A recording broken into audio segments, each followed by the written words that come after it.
So there's this guy by the name of Richard Werner who claims that the banking industry in its essence is not only fraudulent, so like your local banks, the banks that you go to in your cities, the way that it's designed is not only fraudulent, but it is arguably, and he didn't say arguably, the single most contributor to why the average American is not only struggling or borderline struggling in America, but why the nation that we recognize as the United States of America has been in decline for a number of years. But he also explains in great detail how the banking industry directly funds wars and how the CIA is involved. And it's all by design. Listen, if you don't watch any other video on this channel, all I ask from you all is to please watch this video all the way through. I'm going to try my best to get through this video without tearing up. I already feel the emotions coming, but I don't care what race you are. I don't care what your political positioning is. I don't care if you grew up middle class. All I care about is if you're an American, because either you or somebody you know is probably struggling or borderline struggling in this country. And I want to explain to you or bring to you what may very well be the single most reason why it's hard to get by in this country. But let me back up. Let me tell you all how we got here. So just the other day, Tucker Carlson went on to TPUSA, which is Charlie Kirk's event. They're both conservatives. Again, I don't care about your political positioning and if you believe in God or not. That doesn't matter.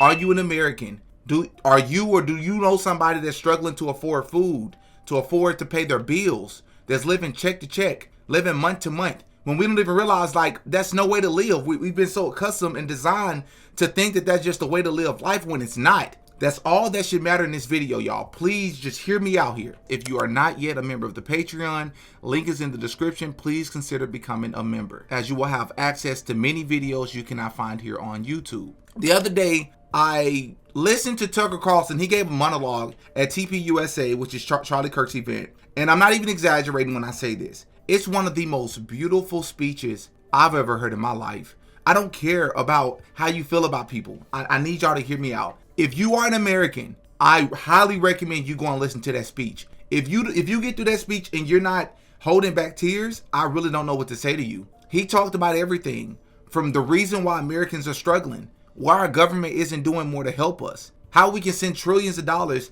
to other countries for reasons that we don't know about. When you got people sleeping on the streets, you got so many Americans foreclosing on their homes, struggling to pay their bills. He talked about the Jeffrey Epstein ordeal. Why it's such a big deal? What that could mean about who's running our government. Are the presidents of this country doing what we elected them to do? Are the politicians, even on a local level, are they doing what we elected them to do? And if not, what we need to do about it before we lose this country as we know it. Well, something about his speech that really stood out to me is he's talking about these grand scheme things that's wrong in this country. In his maybe 35-minute monologue, he mentioned credit card interest like 3 to 5 times. Of all the great things he's talking about that's negatively impacting people in this country, he talked about credit card interest. And not only that, at some point he said something to the extent of credit card interest is probably the number one thing that's holding back Americans. And I was like, huh?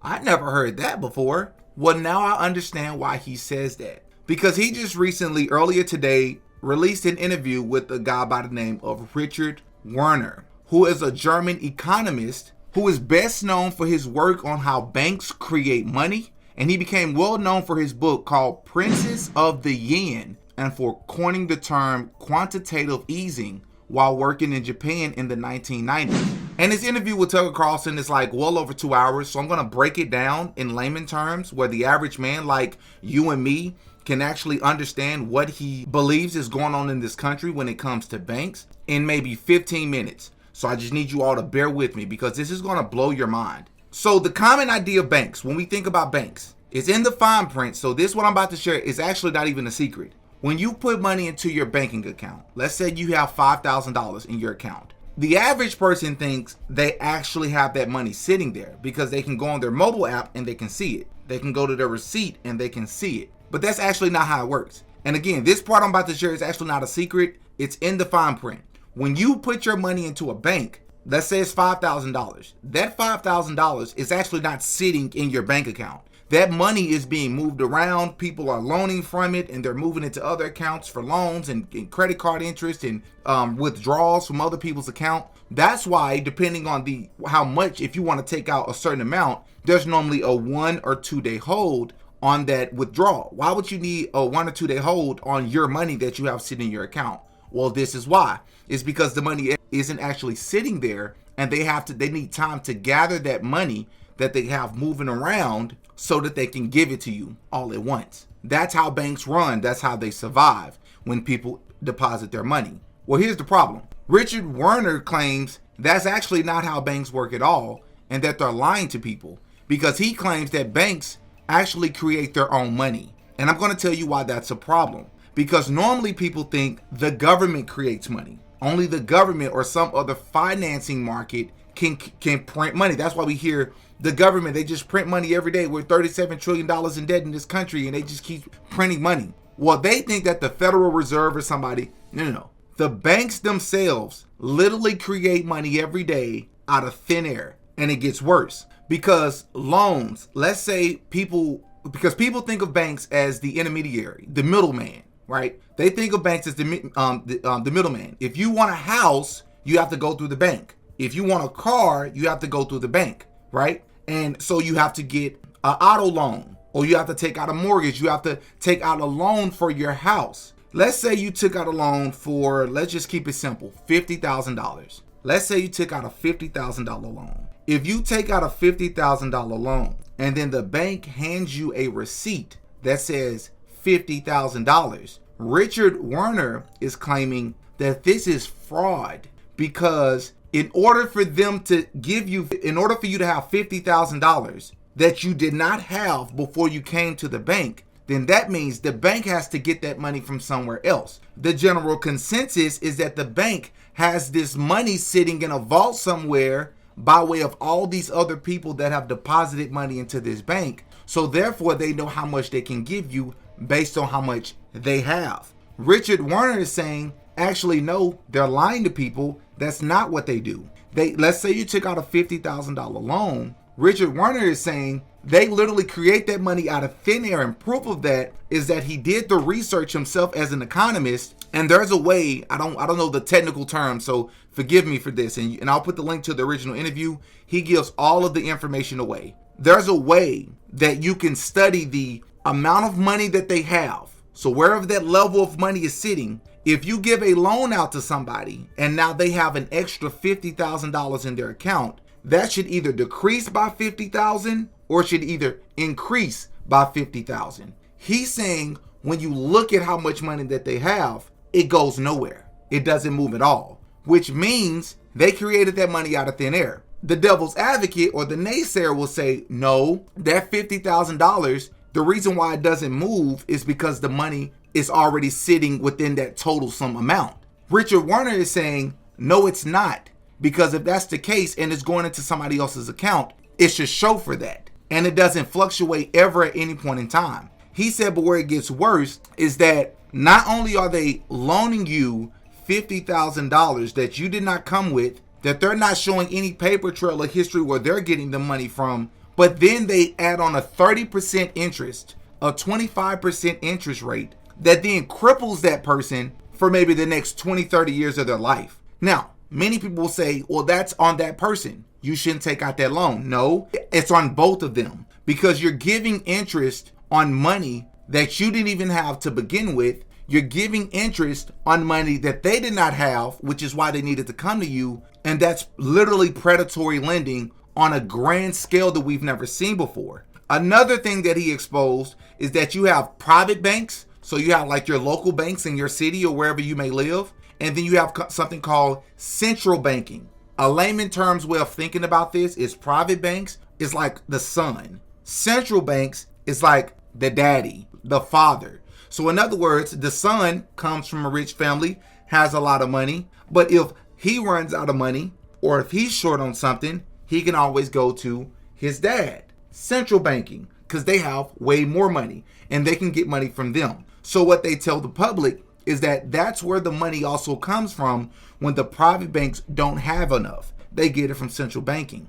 Richard Werner is saying, no, they don't. private banks are literally creating their own money out of thin air, which is creating a bad economy for everybody, and it increases inflation over and over and over again. Because with this credit, what he's claiming is that over 90% of the money supply literally comes from commercial banks creating credit. And what this is doing is that it's giving the banks enormous control over the economy. So for example, when banks lend money to people for productive uses like business investment, it can literally help the economy grow. But the problem is when they mostly lend for unproductive things like buying houses or financial speculation, it literally causes bubbles and inequality. And before I even go any further, let's just speak from a biblical standpoint. I'm a bit embarrassed to say that I didn't even know this for most of my life, but first and foremost, charging people interest on things is literally a sin. Exodus 22:25. If you lend money to one of my people among you who is needy, do not treat it like a business deal. Charge no interest. If any of your fellow Israelites become poor and are unable to support themselves among you, help them. Do not take interest or any profit from them, but fear your God, so that they may continue to live among you. You must not lend them money at interest or sell them food at a profit. Psalms 15:5. Who lends money to the poor without interest? Who does not accept a bribe against the innocent? Whoever does these things will never be shaken. But let me give you all some statistics to really back up the purpose of why this is very important and what this is doing to the average American person and why they're struggling, just so you can understand what's being faced in this country. Total revolving credit card debt reached approximately in between 1.13 and 1.17 trillion by Q4 of 2023 and Q3 of 2024, with federal data and major news outlets confirming records in that range. By early 2025, estimates have risen to 1.16 to 1.18 trillion. The average balance per carrying household is estimated between $6,300 and $7,200, depending on source and methodology. Roughly 60% of credit card holders carry a balance from month to month, per the New York Fed and multiple reporting outlets. 46 to 49% of card holders carried a balance at least 1 month during the prior year. Among those in debt, about 60% have carried credit card balances for more than a year. For accounts accruing interest, the average APR reached 22 to 23% in early to mid 2025. 23% interest, bro.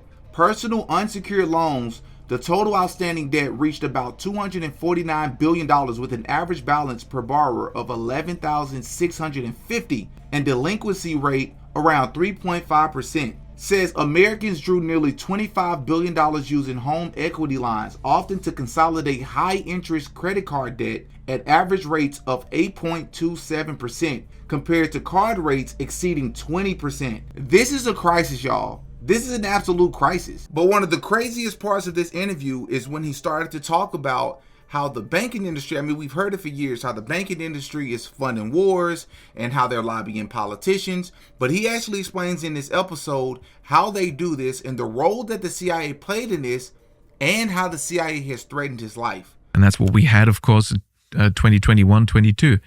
I had the data from the Fed was out already in 2020.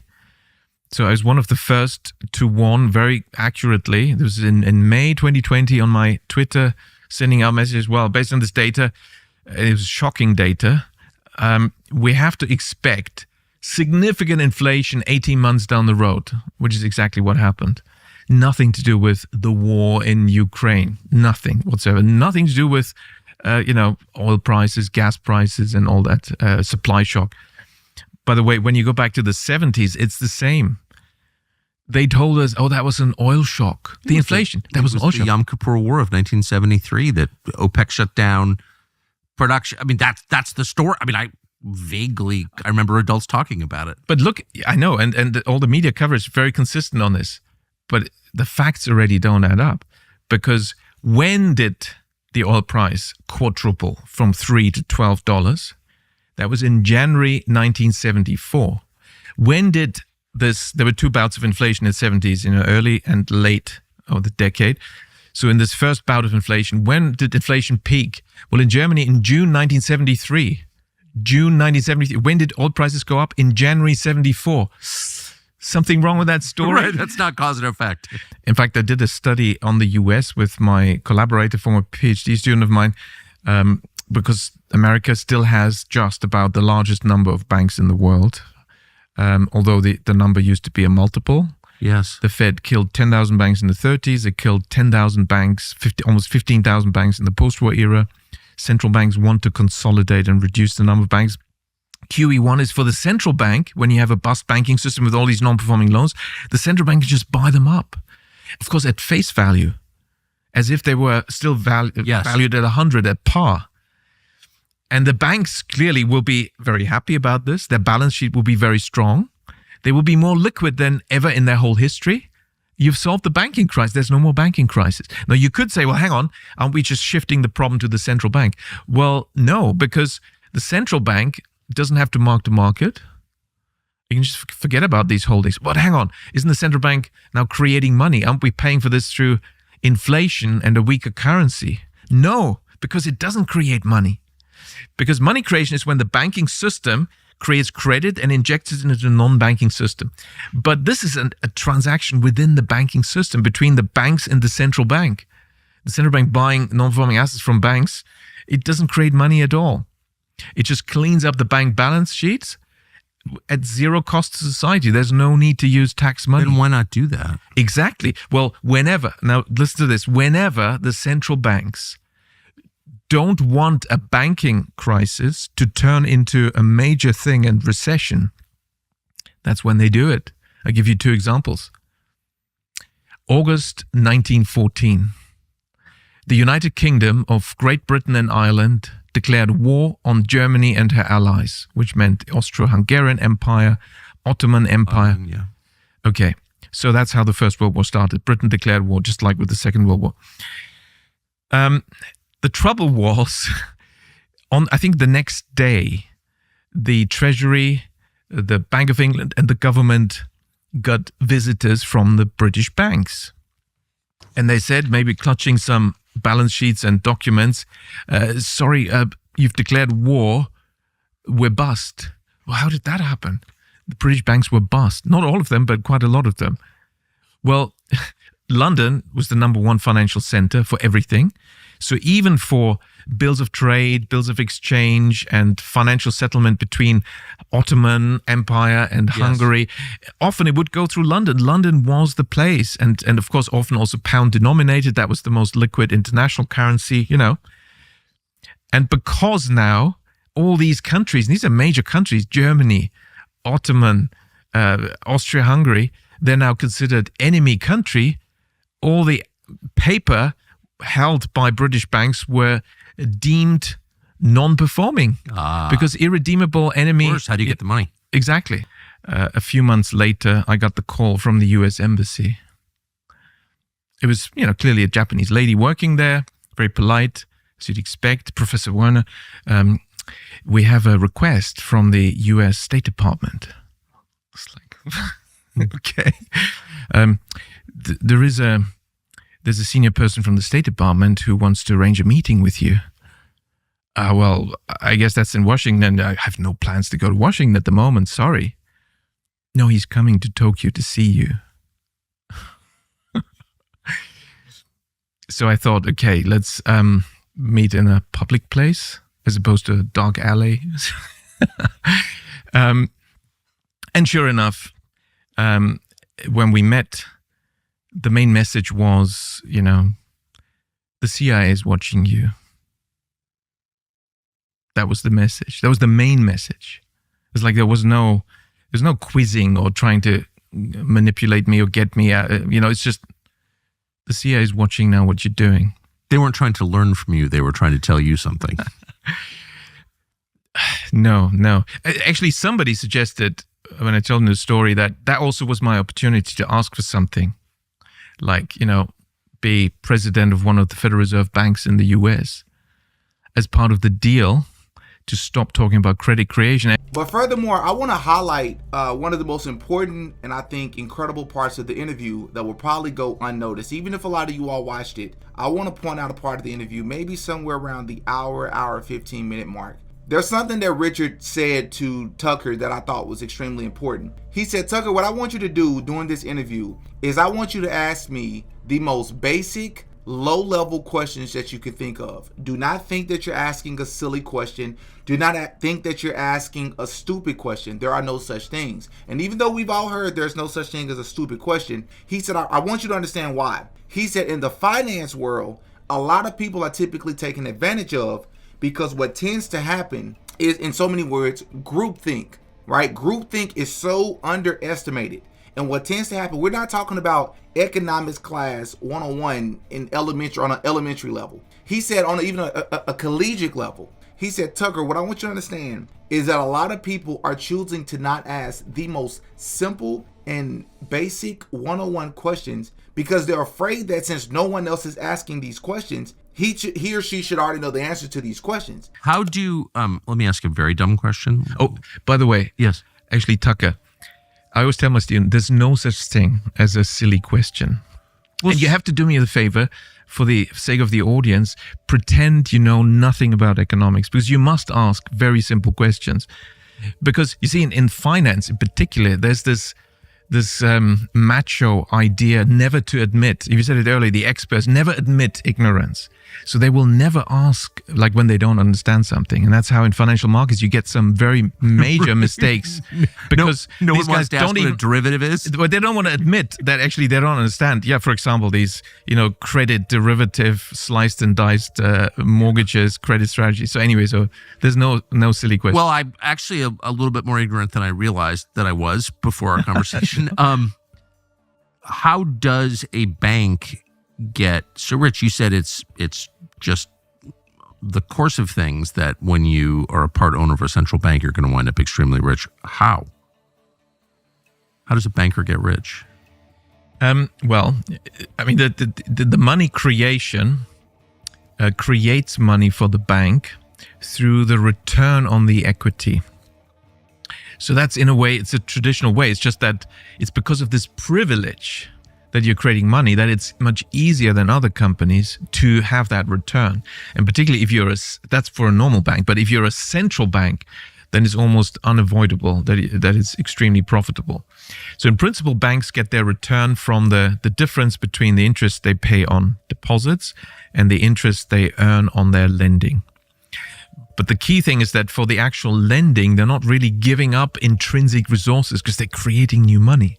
So it's actually easy for them to earn this all money. fake. But it is, there's technicalities and you have to do it properly. It doesn't mean, you can be careless. And sometimes when they are careless, it blows up and we have banking problems, and banking crises. But the regular banking crises are mainly when banks create credit for asset purchases. And that's what creates these boom-bust cycles. In the UK, bank credit, 85% of bank credit is for asset purchases. And so you get these asset boom-bust cycles, banking crises in regular intervals. In some other countries, I haven't mentioned the third scenario now. So bank credit for asset purchases, no good. It's not sustainable. It's not productive. Credit creation for consumption it's for the real economy, but it's for consumption. Therefore, it's inflationary. It's also no good. It's not sustainable. The third possibility is the redeeming feature of banking. And that's why we can turn banking into a very positive, very powerful positive force for creating prosperity and abundance. Namely, when banks create credit for productive business investment, for the investment in the production of goods and services, implementing new technologies, implementing new ideas. It's actually the driving factor for growth and prosperity when banking supports entrepreneurs that implement new things. And that's when you get very high economic growth without inflation, without asset inflation. And so really what we should do is bank credit creation should be mainly only for business investment. So the very fundamental things that may not make any sense to said person or something that they really need clarity on, they're missing out on the opportunity to ask this question in front of their peers, or maybe they're asking the professor on, one-on-one when nobody else is around, or maybe they're relying on Google at some other point in time. And he said the problem with this is One, they're really underestimating the fact that the professor may not even know the answer to the question, even though it may sound super basic, super simple. Maybe they're just regurgitating something that was told to them. He said too, if you're relying on something like Google, again, you're just choosing to believe something you saw on the internet when I'm telling you, I've done the research. I've went against all the top economists in the world who all told me to leave this alone because I'll never figure it out. Tucker, I figured it out. They're scamming people. And the banking industry is, a lot of people have already had problems with the banking industry, and they say the bankers rule the world. But he's saying, I'm proving that it's not only predatory in just the interest rates, which is what a lot of people could see on face value. He's saying the idea of banks in themselves and the fact that they get to create their own money and they're not backed by anything, including gold, should be the number one crisis in this world, because they're crippling people, and that's why so many people can't afford homes anymore. Because it's not just the bankers who are lobbying politicians, but it's also the bankers that are going directly to the American people and crippling them with these predatory loans and interest rates. This blew my mind. Did you all know about this? Have you all ever heard this idea, this concept before? Banking in itself, I worked in the banking industry for years. And the biggest thing about this video for me is that these are things that I thought about many times over the years. I always wondered how that worked. I'm like, I wonder how this works, and I wonder if it's easy to get away with it. I just wonder if they've come up with some sort of system, some sort of method that is so advanced that not only the average Joe, Smo Joe, but even those that are advanced, being taught a particular way to look at the banking industry, even the advanced person in the financing industry probably wouldn't be able to look and catch these things either, unless they're willing to step outside of the box and challenge the system. This is crazy.